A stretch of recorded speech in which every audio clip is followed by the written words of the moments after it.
Happy Tuesday, everyone, and welcome back to the How to Life podcast. I'm Dr. Laura Jaggett, and this is episode number 15. This show is geared toward helping people, mostly younger or newer adults, learn how to maneuver through new situations and terms and information that they're encountering now that they're out in the adult world. It can be overwhelming and scary and intimidating, but it's my goal to help make the transition smoother and help you feel more confident because you're better prepared. And that is the goal of all the guests that I interview on this show. We want to teach and guide you through some of these things so that you're not so full of fear. Every week I ask, what do you want to know? And I thought a great request was how to behave and how to communicate when encountering the police so that we can help them do their job and keep both the officer and ourselves safe. What can we do to make the interaction as easy as possible? Great question. Today, you'll hear from Lieutenant Steve Riback of the Las Vegas Metropolitan Police Department. He was very gracious in answering all of my questions. You're going to really like the thoughtful and earnest way he comes across.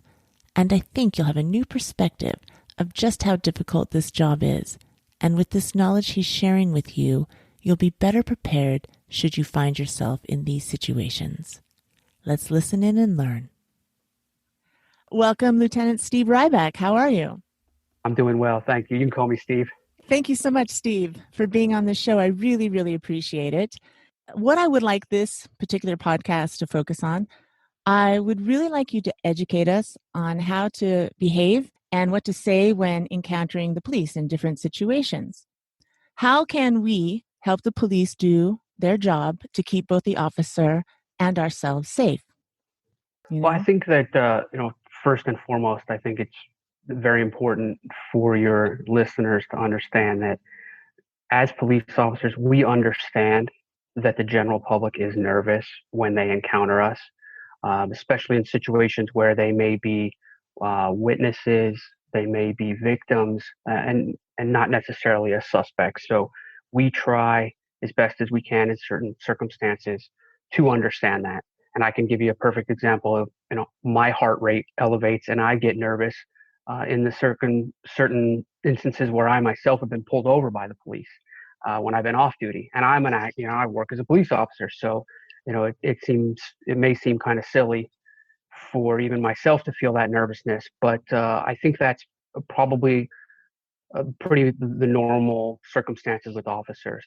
So there are circumstances where we're just not able to maybe be as compassionate or empathetic or sympathetic in certain circumstances, but I would like to think that most and the majority of the police officers are.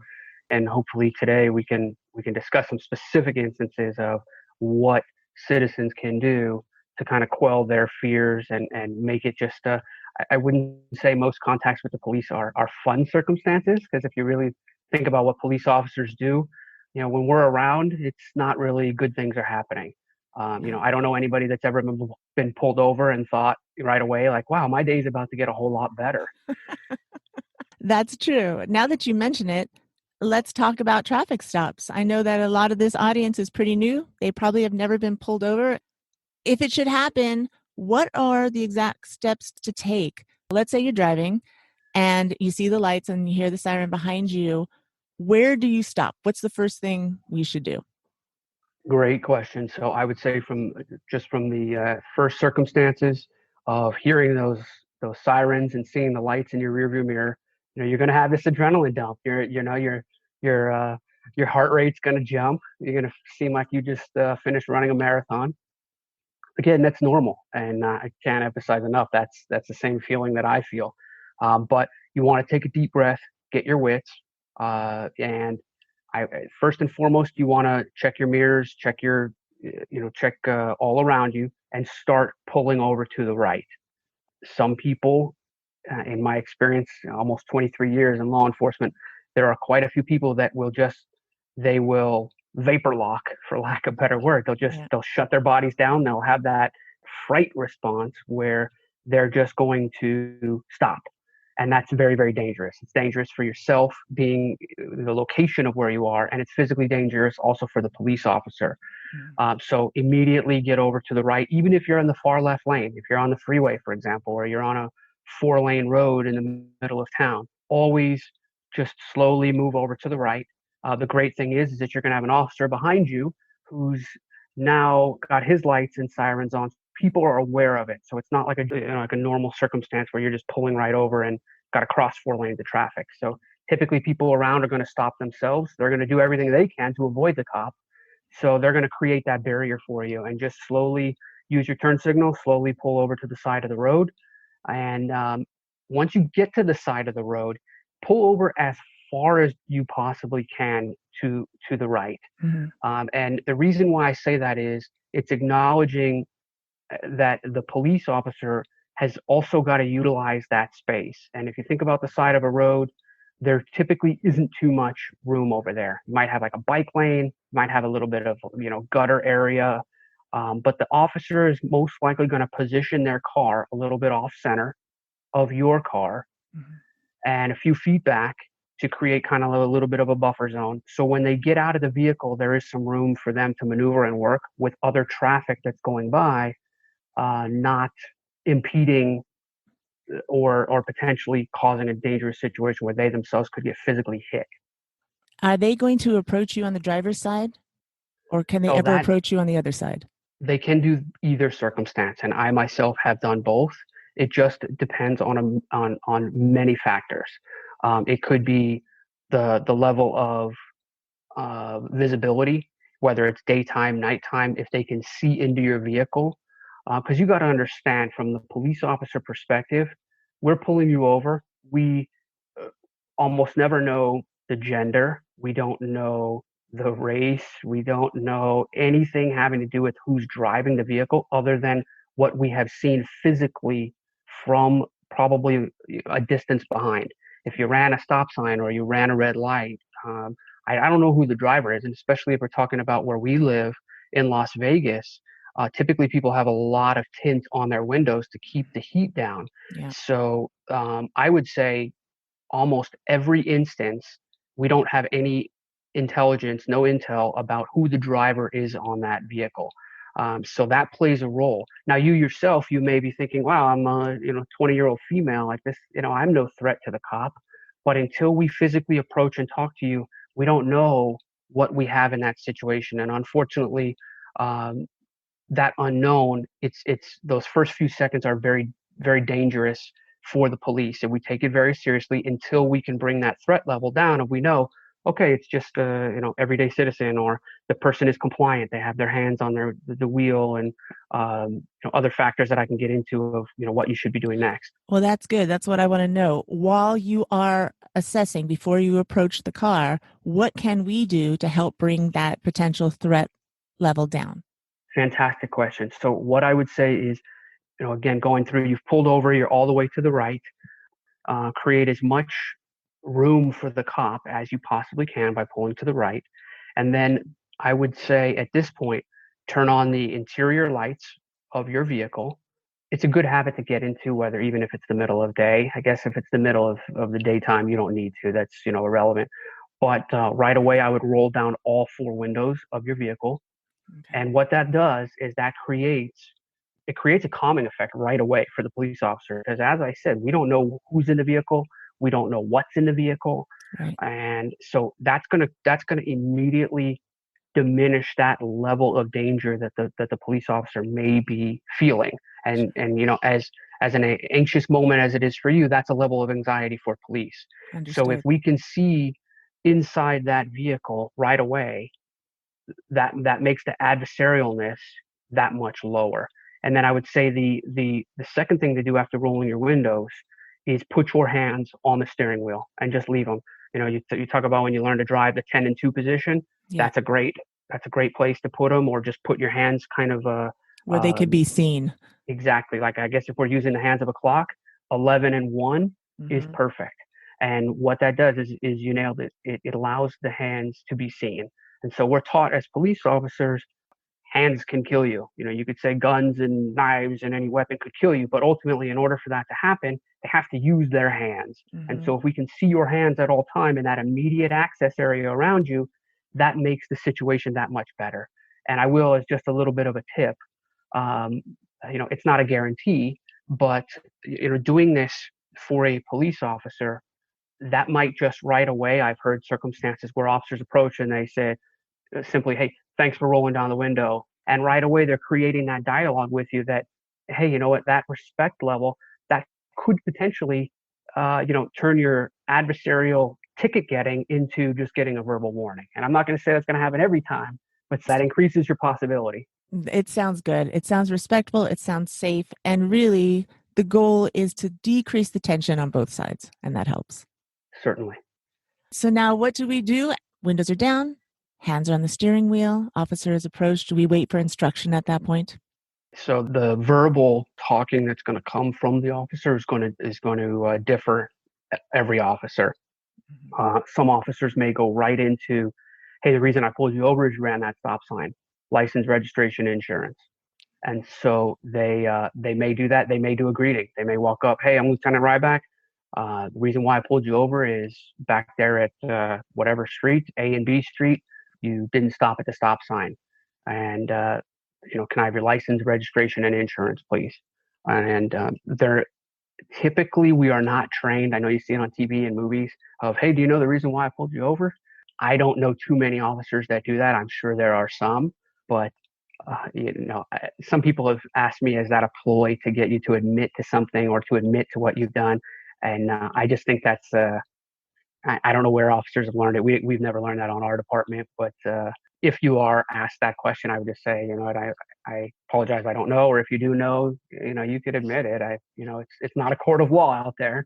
But typically, that's going to be the line of questioning. They may ask you where you're going. They could ask you where you're coming from. By law, at least in the state of Nevada, you have to identify yourself as a citizen. You need to identify yourself with verbally or with the license. So you do have to give your driver's license. Surprisingly enough, there are people that don't drive with license or valid license, or they don't have it. There's been circumstances myself. I don't physically, I've left the house and I forgot it. Yeah. So we do have the ability to look up in the computer, and those are charges. It is a crime to not drive with your license, but you do have to identify yourself as a citizen in the vehicle. And I also say this as I'm talking for your listeners, those people who may be driving, but also who may be occupants in the vehicle as well. So the occupants do not have to physically hand over driver's license or identification cards, but you do have to identify yourself. And when I say that, I mean, if your name is Steve Ryback, and I spell my name, that's a unique name. But if I said my name is, John Smith or, John Rogers, it's probably it's a lot more common. So then I may need to give some more descriptors. I may need to give my date of birth. I may need to give my social security number, my address, other ways that the officer can identify you. So, and those are all reasonable questions that the officer will ask, that the occupants and the driver need to give over. Is the officer writing these things down or just kind of taking a mental note of who is identifying themselves? So that's a good question. It depends. I would say that if you hand over your driver's license to the officer may verify questions to you right then and there, looking at the driver's license. That's typically what I will do. I will, if I'm looking and I can see the picture of the person, and then I'm looking at the person and I can tell right away that they're both one and the same, then I probably won't have any other issues. I may ask, is this your current address that's on the license? Right. And then if I'm unsure, then I may ask some questions to help me determine, is this the right person? What is your date of birth? When did you get your driver's license? How old are you? What's your address? Certain things just so I am comfortable being certain that this is in fact the right person. I may ask, have you ever gotten pulled over before? Have you ever gotten any tickets? Have you ever been arrested before? Mm-hmm. And that's not a slight to the person who's driving. It's just when we go back to our computer and run the person, we're going to be able to verify, and that helps to determine that this is in fact the right person. So if I were to pull you over, Laura, and I ask you, have you ever been arrested or cited before? And you say, no, I never have. And then I go and I run your driver's license and I see, well, your license has been suspended before, you got 2 tickets and you got arrested for, shoplifting or whatever, whatever the circumstances, then I know, first of all, we have a problem. Either you lied to me or you're not that person. And then we have to explore, and it makes this, simple situation of just a traffic stop. Now it's turning into, okay, you've lied to the police, and now it's escalated, to another level. So do everything you can to not escalate the situation. Tell the truth. But what if you think you're in the right? If you are going to be issued a citation, or if you are not agreeing with the officer says, hey, the reason why I pulled you over is you ran the stop sign, and I'm going to write you a ticket for it, and you are adamant that you did not do that violation. I just would like to tell your listeners that out on the street, that is not the time to argue about the infraction or argue about the situation. That is an easy way to escalate the situation.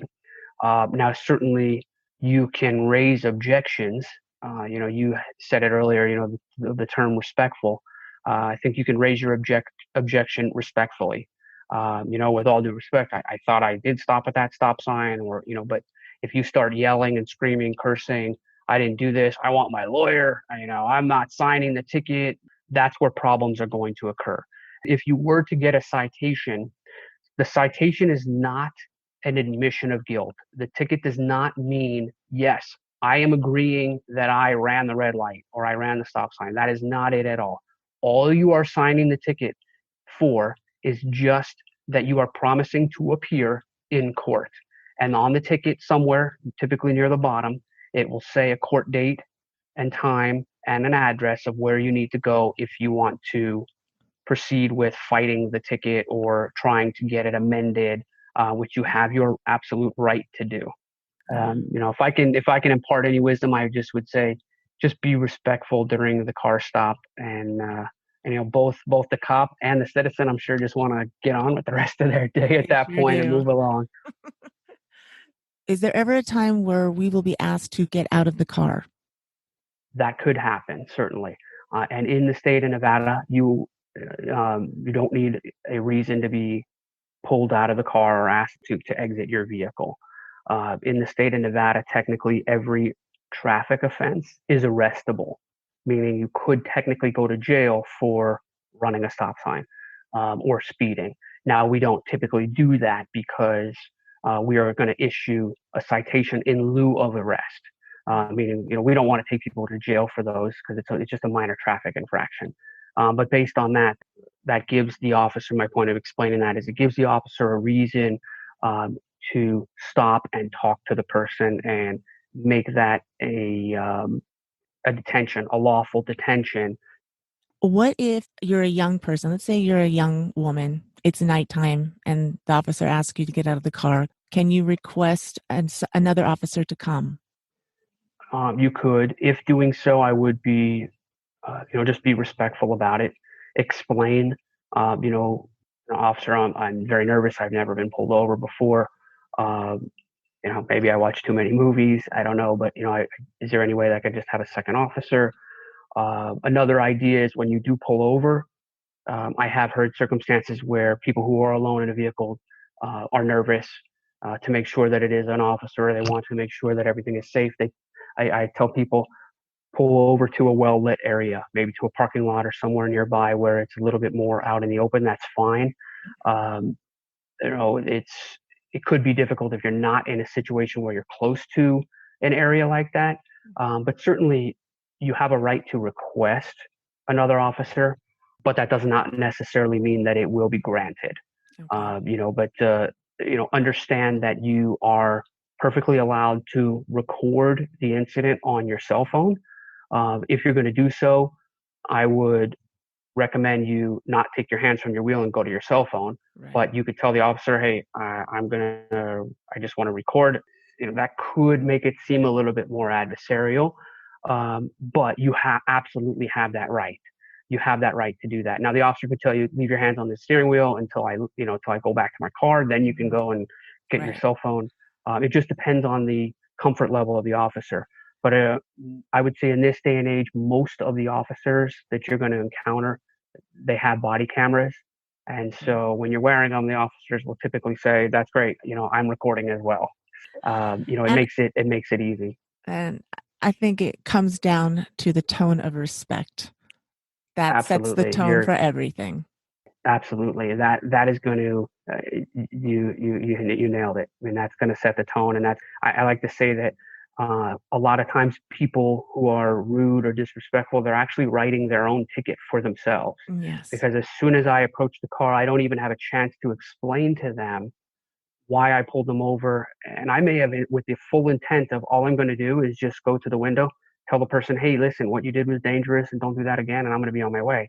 But as soon as I approach the vehicle, they're yelling at me, "Why did you stop me? Why aren't you out catching the criminals? Why aren't you out getting the bad guys? There was four other people that were doing the same thing. Why don't you get them?" And so that creates an environment right away where I am less likely to want to give somebody a break at that point, as opposed to, now I'm going to find every infraction that they've done, and I'm going to give a ticket for every infraction just based on their Understandable. level of disrespect. So drive with your driver's license, have your registration and a copy of your insurance in the car at all times. Because if you're missing any of those, you can be cited or you can be issued a ticket for not having that, correct? Yes, and they're especially in Nevada, they're very expensive tickets for not having insurance. And another another step here with the getting pulled over process is we as police officers, we understand that most of the people, if I say, "Hey, can you get your insurance and your registration out?" If you leave it in your glove box or in, a pouch in a little hidden compartment in your car, two things. Number one, we realize it's probably not immediately accessible, so you're going to be searching through it a little bit and you're going to be fumbling around because you're nervous. And again, we understand that. But also understand the second component is that I would say probably all of your listeners are law-abiding citizens and they're not hiding contraband and weapons in various compartments. But understand that as police officers, we deal with a lot of people that do that. And so we are cautious at that point because then you're moving your hands from the steering wheel to now these unknown compartments. And again, if you're a young person or you're yourself, Laura, everything in your car. Right off the bat, there's no guns in there. There's no weapons. There's nothing. Um, there's no contraband, illegal narcotics, or any of that stuff in there. But the police officers do not know. And so another line of question they may ask, and this is also a way to kind of disarm you mentally and physically in a way. And something that I do is, hey, just wondering why you're getting your license and registration and insurance. Do you have any bombs, bazookas, any guns, drugs, knives, anything that's going to stick me or poke me anywhere in your vehicle? And so you'll get different responses from that, from an everyday, I don't want to say normal, but an everyday citizen who is not of the criminal mindset. They're going to kind of laugh it off, and that kind of does twofold. It gives me a way to kind of disarm them a little bit mentally to try to calm them down of like, hey, it's just a traffic stop. And the other thing is I can kind of gauge from them what their demeanor is afterwards. And so with body language, that also plays a very big part of the stop and what the officers are looking for. Because if I ask if you have any guns or vehicles or guns or knives or drugs in the vehicle, and the person is very shifty and then looks away, no, I don't know. This isn't my car. I don't know. Somebody else borrowed my car a few minutes ago. Right off of that, that's going to then make the situation where now we're dealing with, again, we're back to that level of the unknowns. And so just, as we're trying to clear up those unknowns for your listeners, the officer's trying to clear up the unknowns of making that situation safe and as least dangerous as possible. Now, in the state of Nevada, you can get a concealed carry permit. And if you do have that and you do have a weapon in your car, is that the first thing you come right out and say? Absolutely. I would let the officer know right away. And if you do carry, you carry a knife or a weapon in your car for safety purposes, that's absolutely acceptable. As long as it's not a dangerous weapon and you conceal that weapon, then that would be problematic. But, if you have a pocket knife or an X-Acto knife or, any type of like an edge weapon that you keep just in case, let the officer know. Because even if it's, you say, "Oh, officer, I have a box cutter over here on my side," or something like that. Those little things are going to help. But absolutely, if you say, license, the officer says license, registration, insurance, I'm going to get it, officer. Just to let you know, I have a carry concealed weapons permit. The gun is in my waistband. The gun is in my purse. It's in my glove box, wherever it is. Let them know. Don't go reach for it at that time, Sure. but keeping your hands on the steering wheel and then telling them what you're going to do is going to make it a whole lot easier. And then the officer may ask you many questions from there. You know, when did you get your permit? Where is your permit? Where is your weapon? They may ask you to get the weapon. They may ask you, okay, great, it's on your waistband. Do me a favor. Don't grab it. Don't even move towards it. Let me get your info. Because then they may say, okay, I don't want you reaching around the vehicle. So don't even reach for your driver's license. I'll just look it up on the computer. And so that's going to vary the tactics for every officer. That's good to know. That was extremely helpful. I want to talk about 911. That was another question that was brought up to me by some listeners. Everyone hears about 911. All kids, even little kids, know, oh, if there's an emergency, call 911. But what's the best way to get your information across? Because when you're calling 911, the situation is tense. There is a lot of adrenaline going on. So how's the best way to proceed calling 911? So interestingly enough, this past week, for the Las Vegas Metro Police Department here, we just started instituting where you can text to 911 if needed, which I think is phenomenal in a way that they've I just been heard that able to, also. that they're able to incorporate technology into that. Now, I don't know for your reader or for your listeners across the country and across the world if that's going to be the same in their own jurisdiction. So just make sure that you know prior to the area that you're in, because I would not want anybody to text 911 thinking that the police are alerted and that not be the circumstances.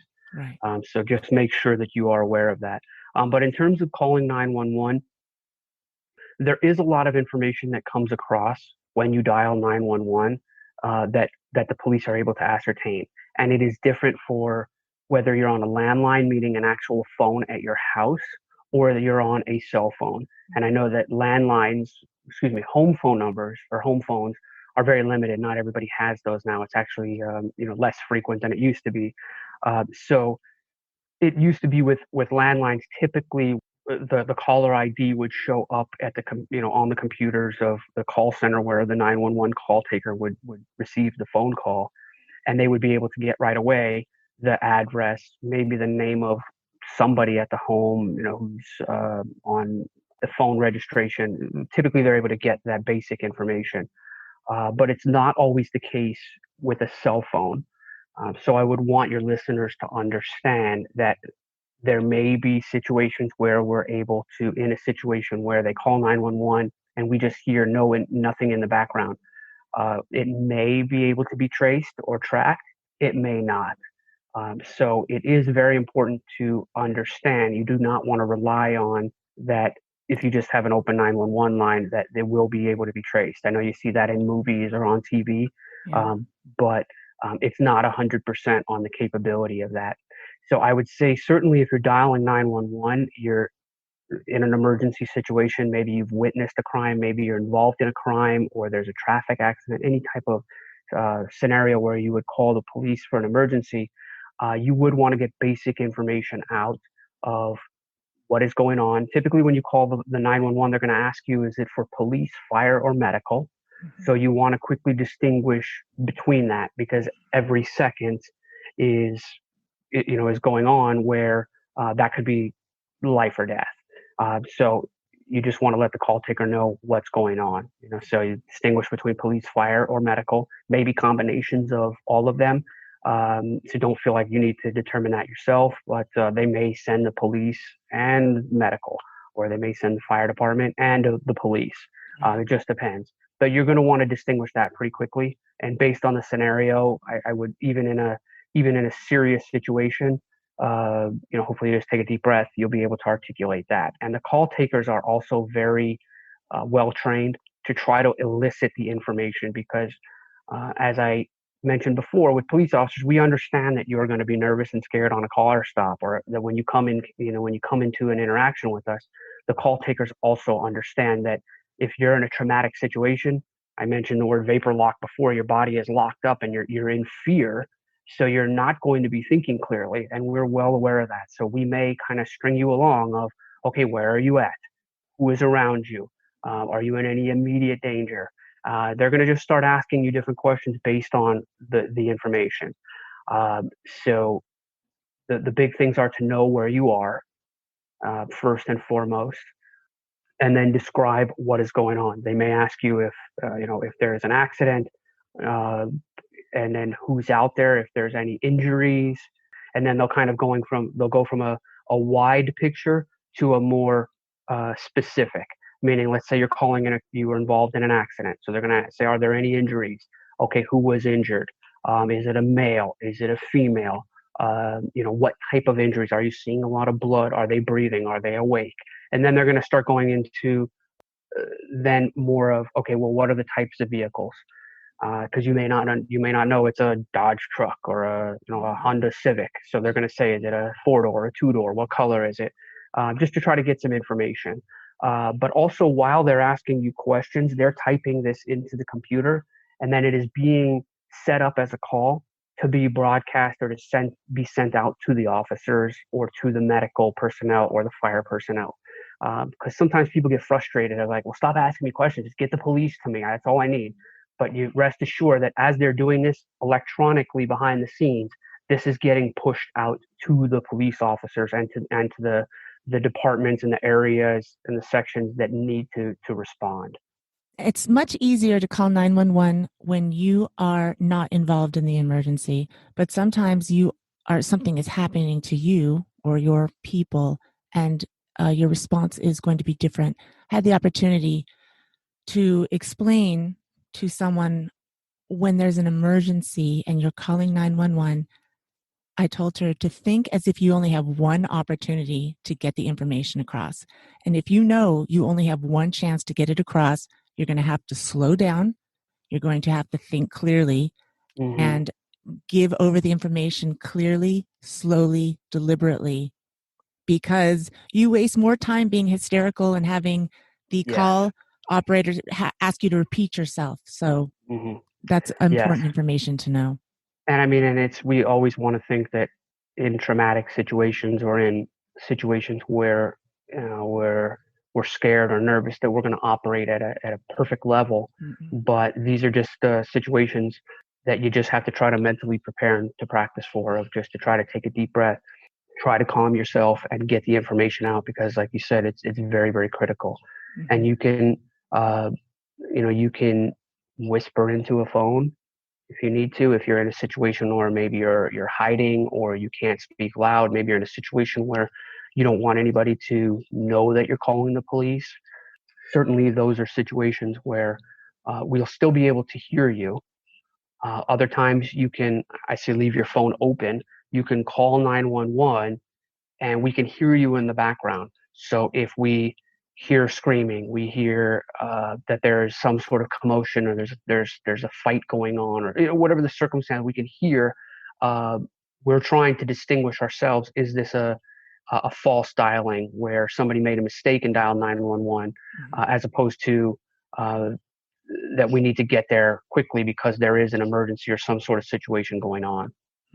How long would we stay on with 911? Do they ever hang up, or do they stay with you until someone shows up?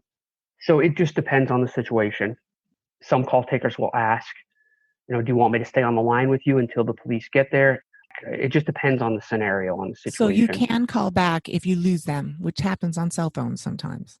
Yes, or they may ask you what your what is the number you're calling from, and they may say, I will call you back, or you certainly can call back. That's not an issue at all. Now, there are situations that really aren't emergencies. They're not 911 emergencies, but still may require some police assistance. And I think a lot of young people don't know that there's a non-emergency line that you can call. Yes. And again, I would make sure that in the jurisdiction or the area, city, town, that wherever you are in the world, that utilizes this feature. At least in Las Vegas here, we have 911 for emergencies. And then we also have 311, which we say is for non-emergency. That's for urgency. Something that's an urgent matter that you're obviously calling the police for because there is a problem, but it doesn't fall under an emergency. And so I would say there's a distinguishing factor. So if, let's say there is a traffic accident and there are no injuries, where you just roll up and you would feel more comfortable having a police officer there, or you think you need to get a report, or you could dial 311. Now, if there is an injury involved in it and you feel like there's a medical necessity, definitely call 911. Somebody steals your child's bike, or your neighbor has loud music going on, or there's a party, or there's cars racing up and down your street. I would say in those circumstances, although there's a level of urgency to that, you would want the police right now, you want them there to handle it, that would not fall under the category of an emergency. That would be more urgency, and it would be more appropriate to call 311 in that circumstance. Since you mentioned traffic accidents, should you always call the police if there is a motor vehicle accident? So that is dependent on the situation. And again, different jurisdictions and different places throughout the country have different rules of when the police will respond and not. The police will come and assist if you have a traffic accident. They'll document. It's more, at least here in Las Vegas, it's more of a documentation process. And that's for your insurance mostly. Correct. Yeah. It's a traffic accident. It's not a criminal act unless now it's turned into there was a DUI, there was a hit and run, there was some sort of criminal element attached to that accident. But certainly you are well within your parameters to call the police to report the accident. Depending on the size and scope of the traffic accident, if it's safe and you feel safe to do so, you can move your vehicles over to the side of the road, assuming both parties, pull over. And then both parties need to exchange information, need to provide their insurance information.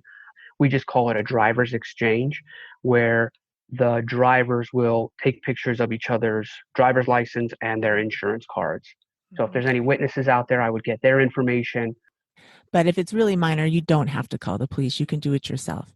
And Correct. You can always go into a substation and file a report on your own afterwards. Yes, and that's also dependent on your insurance company. Your insurance company may require you to have a police report, or they may just take the information over the phone, and that just depends on your insurance company.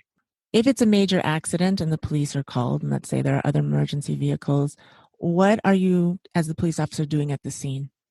So at the scene, the officer's doing a couple things. First and foremost, they're attending to the scene itself to make sure that it is safe. They're going to look at a bunch of different factors. What's the condition of the vehicle? What's the condition of the occupants? If the car is leaking any fluids, they may then have people get out of the vehicle, move to a safer area. Depending on traffic conditions, if you're in the middle of the intersection, they'll probably move you physically out of the intersection. Then they'll start to set up cones. They may get other vehicles, use their emergency equipment to make the situation as safe as possible. Because unfortunately, when there's a traffic accident or there's police activity, what do the rest of the people do who are driving by?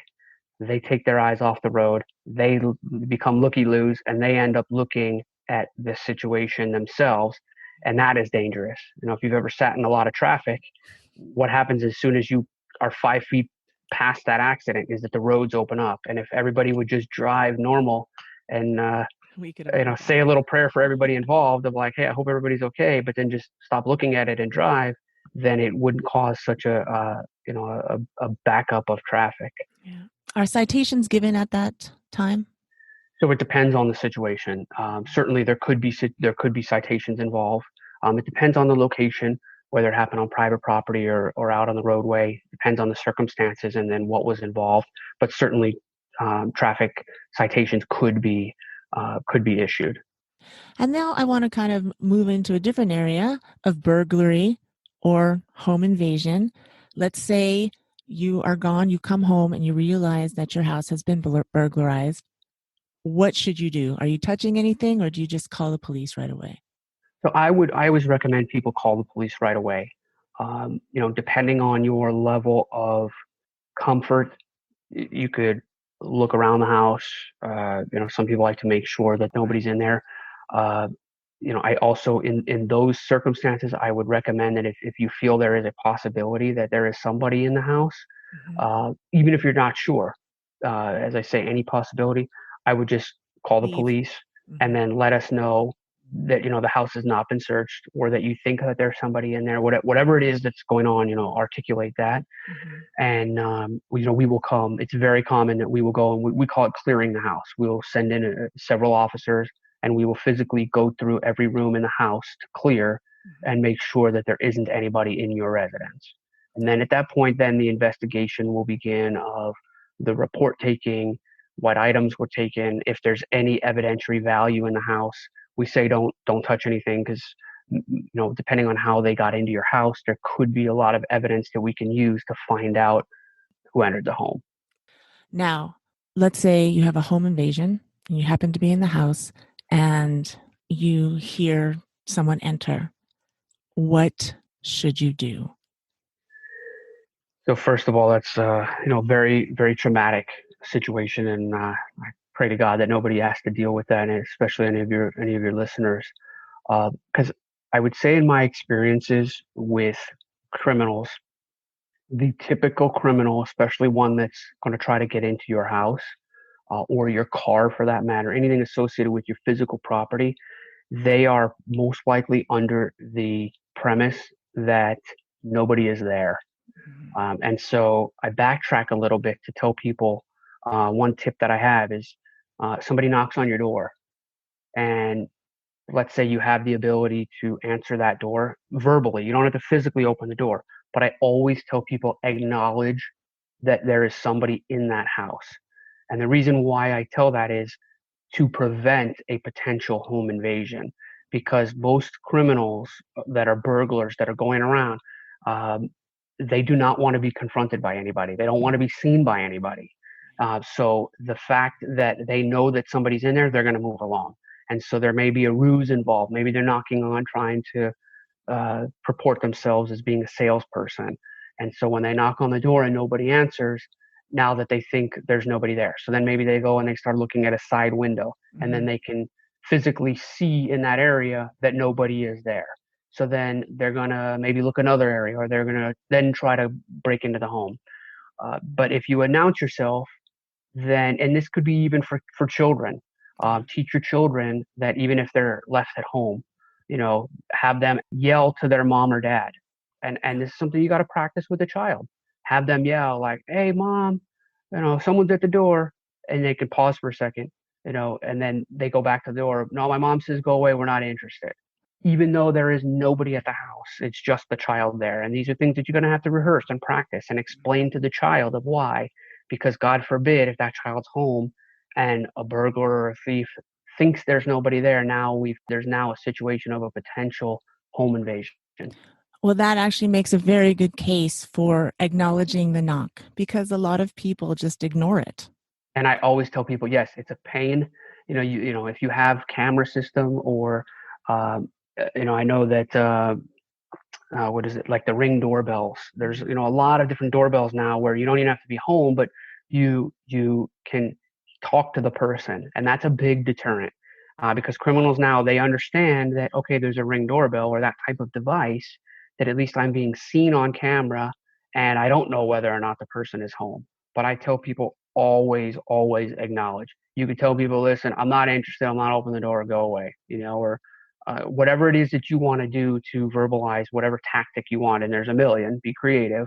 But I always tell people that is so important, because just ignoring it could lead to some sort of dangerous situation, and we want to always avoid those. It's very good information. Let's talk about ways to protect your home, whether you're in it or not. I am an advocate of cameras. I'm an advocate of there's many things that you can do that are very cost effective. You could even put up simply stickers that say that you have a alarm company. You could put up the stakes in your yard that have a big sign that say whatever alarm company. But videos are very good. These are all deterrents. I mean, is a video camera going to stop anybody? It's not a physical barrier, but it is something that, again, as I said earlier, criminals don't typically want to be seen or identified. Right. So if they see those cameras up there, then they're probably going to move along. Dogs, those are also deterrent. I mean, if you were to break into my house, most likely my dog is going to lick you to death. But but the dog could be a deterrent of when she's barking. I mean, she sounds ferocious. So it just depends on, how, the animals that you have, that could also be a deterrent.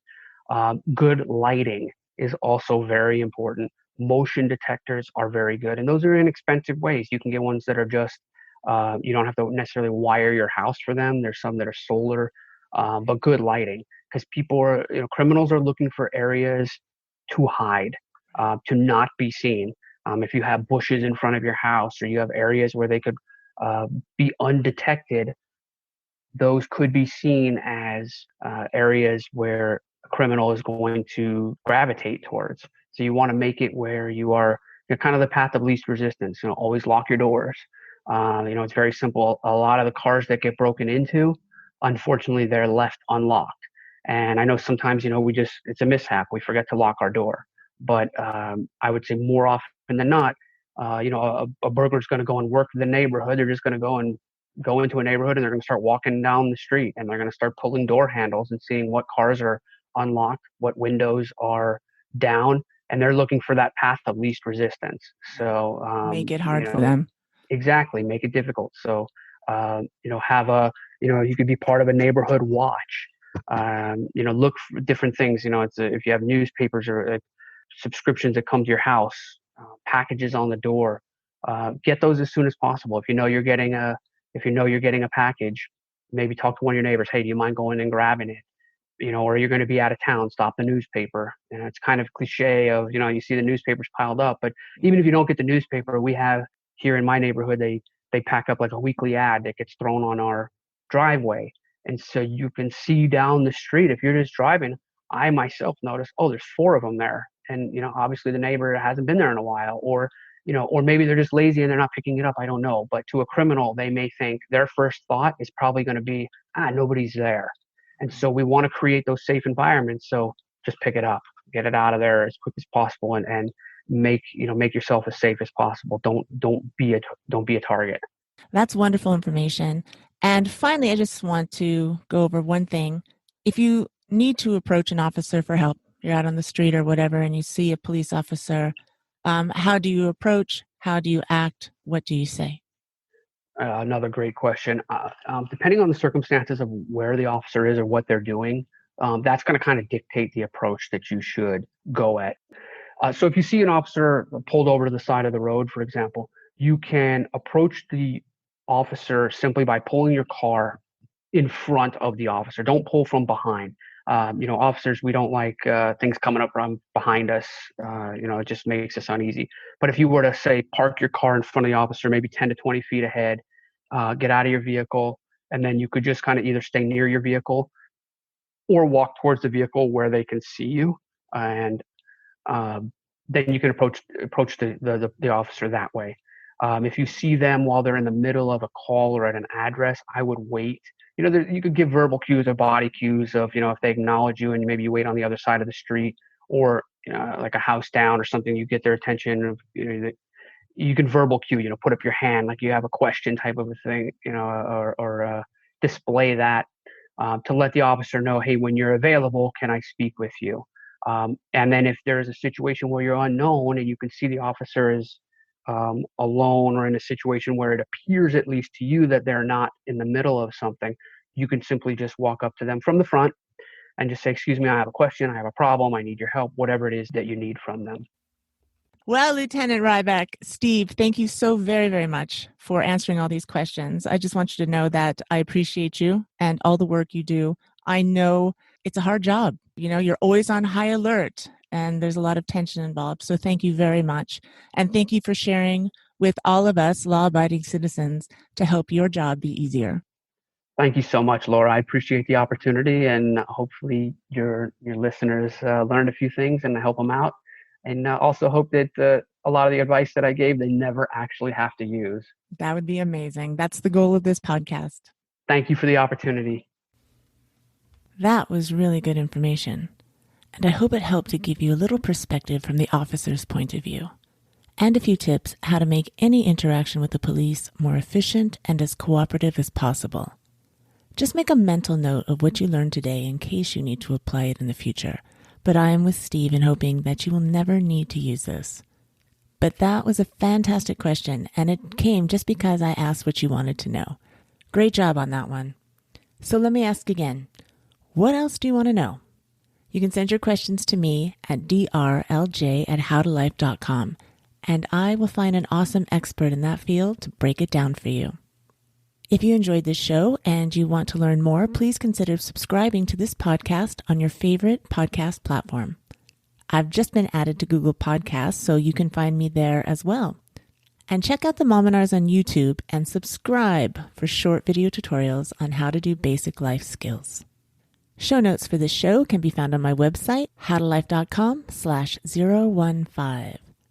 That's it for today, folks. Thanks for spending some time with me. I am grateful for your support, and I really enjoy sharing this information and knowledge with you. Until next time, take care, everyone. Have a peaceful, joyous week. Make sure you have fun, relax, enjoy, don't stress, and don't worry about a thing. You got this.